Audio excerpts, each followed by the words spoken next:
Auburn's footing with holding on to Deuce Knight seems to be getting tested.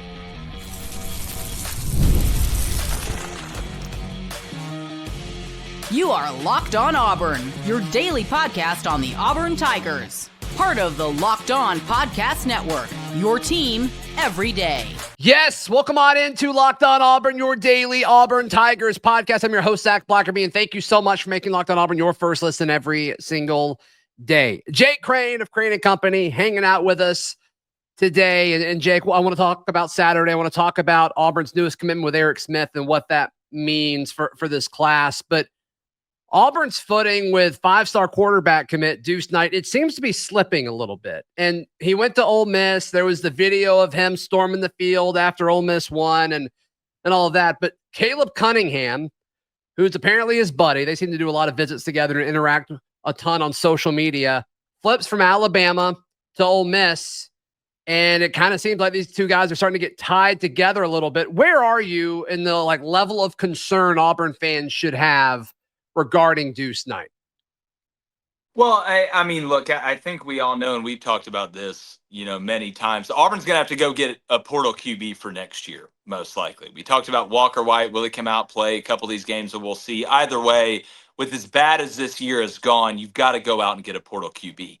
I also have came on and I've talked about, I think Auburn's recruiting a certain type of person, right, to come in there and that wants to fix it, that understand there's a chance to play early, but there's nothing guaranteed. I think Deuce Knight is that type of person, but it's tough. I mean, put yourself in Deuce Knight's shoes. And this is why Auburn and, the letdown offensively, especially, I mean, I think the defense has been pretty dadgum good, especially here lately. But as inept and as bad and as ugly and as incompetent as Auburn has looked on offense, it is going to be tough to hold on to everyone. That's just the nature of the beast. And I know we're in the NIL era where we all know money talks more than anything else. Sure. And Auburn, I got a text from somebody I trust inside the program saying, no need to panic yet. We knew this was going to be tough until signing day, but just hold water. We don't feel bad about it. So, and I'm paraphrasing a little bit, but that's what was told to me. So you never really know. I mean, guys, Zach, even when I was coaching, I had guys committed until they sign that piece of paper. You never truly feel good about it. But it doesn't help when every week you go out there and you look like you don't have a clue on offense. And Caleb Cunningham being a buddy, that was kind of something where Auburn thought that could maybe work in their favor and get him to come to Auburn. But obviously that hasn't happened. So there should be concern. There should always be concern. But again, I think this staff is recruiting a certain type of person. Nothing is guaranteed. I'm not panicking yet. And even if Deuce Knight does leave, I don't think there needs to be some overhaul and panic.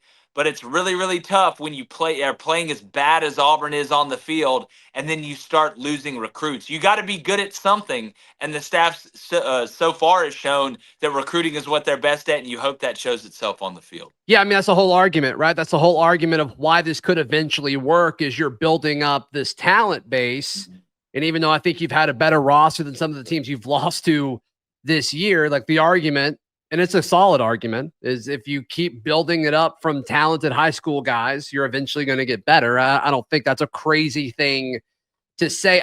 I do think there are some things on the field, like you said, just a lack of any sort of identity, any sort of consistency on the offensive side of the football. I do think that's a little bit deeper of an issue than just the guys shooting up and running the offense.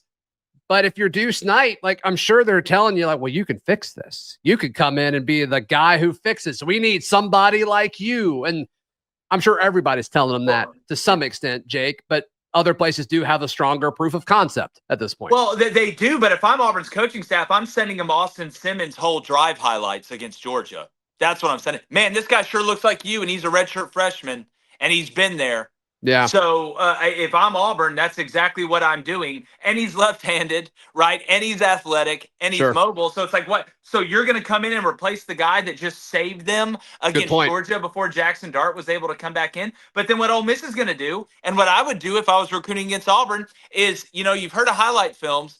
We used to have low-light films. You want to know one of the best ways to negative recruit? Just turn on Auburn's offensive film versus Vandy. I would just sit down and let it play for him. Yeah, you don't even have to edit it.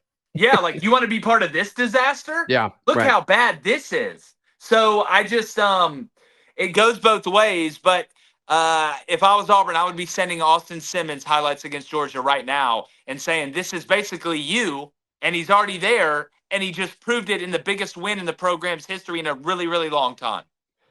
How do you think the Caleb Cunningham flip from Alabama to Ole Miss impacts Auburn? Because I think there's a couple ways you can look at it.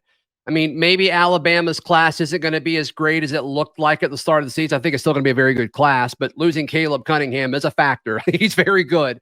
Yeah. He's very good. But also, I mean, Ole Miss, what they're doing, it seems to have a little bit of staying power, assuming they hang on to Lane Kiffin and he doesn't do anything odd or strange. I mean, how does this impact Auburn's footing in the SEC? Is there any sort of trend here you're looking at? Well, I mean, Ole Miss is hot right now, just like Tennessee is hot. It's part of it. It's cyclical. I mean, we all know that, and a lot of times guys gotta want to go play where it looks fun, where it seems like a bunch of good recruits are going, where it seems like they're organized and they have their stuff in order on the side of the ball that you're going to be playing in. What I used to hope for, Zach, I used to pray against movement. I don't want move. If Caleb Cunningham's just going to Bama, regardless of how much you hate Bama, obviously Deuce Knight is not going to Bama. So it's not a threat there. But anytime there's movement, just like when you're worried about losing assistant coaches or coordinators, you pray against movement. I don't want guys to take other jobs that open up jobs or lose jobs. You know it's going to happen, but you don't want it to happen in a specific way. That's why this is scary, because I feel like it was already baked in, Deuce Knight not going to Alabama. So the Caleb Cunningham friendship could really only help Auburn, right? Well, now that there's been movement and he's going to Ole Miss, I don't know exactly what Ole Miss's situation is, so it just makes it more convoluted. Yeah, I think that's well said. Jake. Erick Smith commits to Auburn earlier this week. I think that's a good thing for the Tigers, holding on to some of the top studs in this class. That's next right here on Locked On Auburn. Today's show brought to you by our friends at FanDuel. FanDuel's America's #1 sports book. Right now, Auburn a 23.5-point favorite, according to our friends at FanDuel, as they host ULM this weekend. Right now, new customers on FanDuel can bet $5 and get $150 in bonus bets if you win. And the FanDuel Sportsbook app gives you everything you need to place live bets on NFL or college football or college basketball, all in one place. Just visit FanDuel.com to join today, and you'll get started with $150 in bonus bets if that first $5 bet wins. Check it out, FanDuel.com. Jake Crane of Crane & Company hanging out with us on today's edition of the show. So Erick Smith commits to Auburn, Derek Smith's brother. And to me, like, this is a guy that is a big receiver, 6'6", 190. Some are saying he's even larger than that. He's put on some weight, potentially, maybe a future tight end type situation. To me, like, he could be a piece in this Auburn offense, but this to me says, like, no, Derek Smith, you are staying in this class. Yeah, I mean, it's smart. And again, I watched his tape. Anytime you got that type of frame, and if you notice, there's kind of a pattern to the guys that Hugh Freeze wants to bring in on the outside. Now, slot guys are different. You want versatility at wide receiver, right? Sure. You want wide receivers that can play multiple positions, that have different skill sets, because that way you have more opportunity to set up matchups you like on the outside. And make no mistake, this game, just like basketball and just like baseball, it comes down to matchups. You want to take advantage formationally, emotionally, for your matchups. But he likes those big, long, rangy outside receiver. He loved him at Ole Miss too. Yeah, I mean, he is huge. Erick Smith is huge. And he's a tweener too. He's a guy that could grow into a tight end, like you mentioned. Yeah. But he's used to playing flexed out as well. That's why that flex wide position, it's almost like having like that stretch four, like that 6'10" guy that can shoot the three. He's just a tough matchup. He's too fast to put a linebacker on, right? Or a true big on in basketball. But he's also too big to put a smaller guy on. So I'll take all the 6'6", 190 guys that can move that are out there. And he just so happens to be a brother of a guy that's Auburn needs as well. So it's a smart move. It's a very next level kind of thinking situation. And again, it's not like you're getting some runt of the family that you're just going to let be on the team just so his brother stays. I think this guy could actually help. Yeah. And the mismatch thing is going to be interesting because, like, I see him more as almost like, I don't want to say Rivaldo Fairweather because I think that's too lazy, but an athletic tight end that you can move around formationally, where defensively, if you're a safety, you got to think about like, okay, do I put a safety on this guy? Do I move an outside linebacker like in to cover the flat or to jam him? Sure. Like an Anthony Mix. That's that body type, right, that you're looking for. Not that he's going to be a hand in the ground, hip tight end that you're going to have going and kicking out on and sealing on split zone. And not that he can't do that, because you want to set up bluff and other things. But you want guys that, hey, maybe we're weak at one spot. Well, let's plug this guy. He has the ability and the versatility to be able to move, because we all know injuries happen. I mean, now with the age of the transfer portal, you never really know. So I don't think you can go wrong taking a guy that has that frame and that potential, and then you put him in a college weight program. Yeah, hell, he may be a defensive end before this thing's all said and done. I mean, he's big enough to do it. If that's what he wants to do, he's got the size and the frame to kind of do whatever he wants to do. It seems like everybody likes his hands. Everybody likes his production. Everybody likes what he can do away from the football. Speed, I think, is kind of the big question. But I mean, you can't be that big and be the fastest guy on the field unless you're, DK Metcalf or whatever. So I think that's going to be fine. I think it's going to be fine. But yeah, Erick Smith joining Auburn's class, and he is a 2025 guy for those who are asking. So as far as like holding on to Erick Smith, I mean, especially with the conversation we just had about Deuce Knight, I mean, we can't act like that's not a factor here. No, I mean, look, why do you get life insurance? Why do you get car insurance? Why do you get home insurance? In case maybe you're thinking about, walking out a little bit and looking outside. Hey, we got a member of your family. Y'all can room together. Your parents can come watch you play together. It is a smart play. But again, I don't want to take anything away from the kid's ability. I mean, I watched his tape, and I can see how you would project him as an SEC type player. Yeah. He's got the frame. He's got the frame for sure. So excited to see what Erick Smith can do for Auburn at the next level. What should our expectations be for Saturday? That's next, right here on Locked On Auburn. Today's show brought to you by our friends at GameTime. GameTime's the best place to buy tickets, whether it's for football, basketball, baseball, even non-sports stuff. If you want to go see a play or a musical, or go see a comedy show, it doesn't matter what it is. If you're buying tickets for it, GameTime has you covered, and they've got a feature in there called GameTime Picks. It filters out the fluff to show you only the great deals within the app, and so you don't waste your time. It's like, here's the value for this event. So take the guesswork out of buying tickets. Download the GameTime app, create an account, and use code LOCKEDONCollege for $20 off your first purchase. Terms apply. Again, create an account and redeem code LOCKEDONCollege for $20 off. Download GameTime today. What time is it? It's game time. Thank you so much for making Locked On Auburn your first listen every single day. Jake, I mean, you highlighted the offense earlier in the show, or lack thereof. And what does the offense need to do on Saturday in your mind, where Auburn fans can walk away from Jordan-Hare Stadium, walk away from this game against ULM on Saturday and say, okay, I feel somewhat better about what's coming in the next few weeks? Is there anything? Give the ball to Jarquez Hunter. Why do I have to come on here every weekend and say this isn't hard? This isn't, you're not Alan Turning at Bletchley Park trying to decode Nazi messages.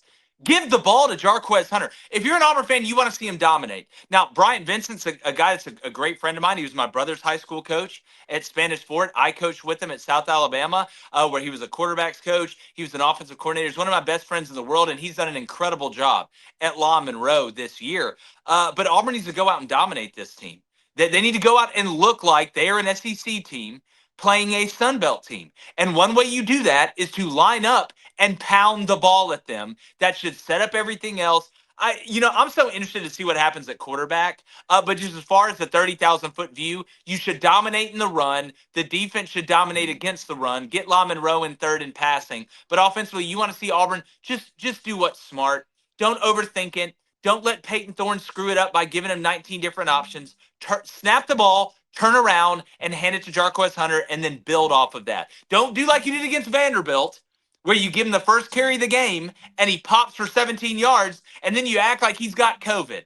Nobody sees him again for the next 4 plays. Meanwhile, I got to watch Peyton Thorne run around here and miss wide open tight ends over the middle. So if you're Auburn, run the ball, be the dominant team, establish your dominance early, and make the smart decision. What do you think the right move at quarterback is for Saturday? Like I told you last week, I don't know why you don't, play Walker White and just see. Give him a couple drives. You're not going to burn his red shirt. You want to get him some reps before next year if he's truly going to have a chance to win it, even with the guy coming in the portal. And you have a chance to maybe restore some hope. Maybe some hope for on the field. Thank God Auburn beat Houston in basketball. So we can feel what it feels like to feel good again. Because how great was that game, though? Dude, I haven't talked to you since then. How great was that? Bro, and I didn't mean to digress, but it's one thing to beat, a really good team on the road. It's another thing to beat a team that plays the way Houston plays because they are physical. They know how to win. And to shoot the percentage Auburn shot, especially from 2 in the second half, just shows you that we have good basketball players that can score, but we want to fight and not just on a plane. Yeah, not just on a plane in the actual games too, for sure. And if you wanna hear our reaction to the game last night, be sure to check that out. It's on this YouTube channel or audio feed. Out. Did you? Were you there? Yeah. Were you there? Appreciate that. Yeah, because I was, I watched the whole game. I tell you, when I look at how big and long and fast we are, I mean, we're just rolling 6'7" cats in there that are 230 and can run and move. And we make weird shots. It's like the best teams, like the Houstons and the UConns, right? And like UCLA, even at some points, they make like the weird. I call them the Chad Baker shots. He makes shots. I'm like that. I don't know how that went in, but Janai had a few as well, where it's just like, huh. Okay, and they gotta go. They gotta go and look at Cooper Flagg last night for Duke. You got to be able to make weird shots, man, and I think we can make weird shots. And Pettiford, listen, I know Aiden Holloway lit up Baylor and had some good performances last year. That wasn't that. It didn't look like that. Oh boy, an undersized, Jersey tough scoring point guard. He is exactly what Bruce Pearl needs. And it was deeper than just 21 points against Houston? It was deeper than that. It was living up to the moment and just saying, no, we're winning this freaking game if I have to do it myself. It's just a different level of carrying himself that we haven't seen in a minute. And swag. Meanwhile, I'm watching Aiden Holloway can't hit water if he fell out of the ocean still at Alabama. Yeah. What do you think the prediction is? What's your prediction for Auburn ULM on Saturday? Line's 23.5. I'm not taking Auburn minus 23.5 against anybody. I don't think I am either. I think Auburn wins, but I'm not saying win by more than 3 touchdowns. If I took a side, it would be ULM, but I like the under in this game. What's that at? A lot. It may have changed today. To be honest with you, if it's anything 41 or over, I'm probably going to take it. It's 46.5. Oh God, under. Because even if we play good on offense, I think they're going to struggle. And if they do move the ball, they got to run it. I know that's what Bryant's going to want to do. Yeah, I think you're right. Jake Crane of Crane & Company, thank you so much for your time. As always, how can people check out everything you've got going on? Yeah, I'm actually in the studio. It's a home game. Typically I do this from my home, so I don't know technically if this is a home game. It's fine. Yep, you're in the studio. It looks very nice. No, it's we love it here. Crane & Company, CRAINN Company, Apple Podcast, Spotify, YouTube, Roku. Just type it in, you'll be able to find it. And basketball, come here now. Save us, please save us. Yeah. And like we said, if you did not tune into the live reaction last night after Auburn and Kent State, we're recording this before the Auburn-Kent State game. But if you want to check that out, we reacted live. That's in this audio feed or on YouTube. So go and check that out. Thank you so much to Jake Crane. Go check out Crane & Company. Please like the video. Please subscribe. We'll see you next time. This has been Locked On Auburn.